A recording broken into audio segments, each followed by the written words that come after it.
Good morning from the farmer's garden. I'm one of the farmers. I got my helper out here with me today. Say hi, Kylie. Hi. So this morning we're getting ready to start building our new chicken coop, and we're just kind of out here trying to decide exactly where to put it. So I'm just going to sort of show you all that process of how we're deciding that. All right, so it is a chicken pen. It's not going to have a floor of any kind in it, so we're not overly worried about how level the ground is. It just needs to be level enough for the base pieces of our shelter that we're using for the main construction. So we're kind of between this spot over here where we've been feeding the goats and this spot over here. I think we're going to go with this one because we have a longer stretch that is level for those base pieces. All right, so the reason we're doing it here, because both of these spots take quite a bit of water off the hill there by the house. So we could move it further away. We could move it out there towards the road where it stays drier. We could do it like back up this hill some, it stays drier.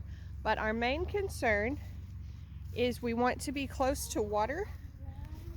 It will be a while before we can run a water line, so we want to be close to the water that's right here and close to electricity for when we need heat lamps for the chicks, or if it's cold like February when we need heat lamps for the chickens. So I think this is going to be our space. They'll have a stump in their house for a while unless we can scoot it back this way just a little bit. But anyways, this is where we're going to start the construction. All right, phase one is put together. I'm not going to be able to get video of this part just because it's so labor intensive. It's actually pretty easy to snap together. We're using a carport frame and the carport roof, and then we will do the sides to make it into a chicken coop. This is modeled after a coop that we had when we lived in Plainview. That was like the ideal chicken coop. So we're kind of going for that again. The height is a little bit overkill, but the chickens will enjoy having some space over their heads to kind of fly around a little bit. So now we just have to figure out exactly where we want it set. As I said before, our goal is close to water, close to electricity, but the size between the tree and we ended up under the power line, which is not ideal. So we're going to see if we can move it forward to where it's on this end of the power line. That's the goal. We're going to experiment with that. All right, we finished getting the rest of the frame up and slid over into place. And now Brandon is working on getting these brace pieces put in. You just use self-tapping screws and put them in. So that's the next step in the process. All right, getting ready to put the roof on. So everything's up, it's all squared, all the brace pieces are in, and we're going to be putting the sheet metal on the roof next. I'm actually fixing to have to run and make an egg delivery, so I'm not going to be able to get video of most of this, but I would probably be too busy to get a video of it anyway.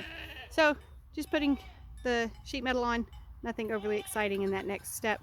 It'll look exciting at the end, but not much fun to watch. All right, as promised, I did not get video of the roof going on. The roof is up, still needs some trim pieces and a few things like that, but that is the main shell of the chicken coop.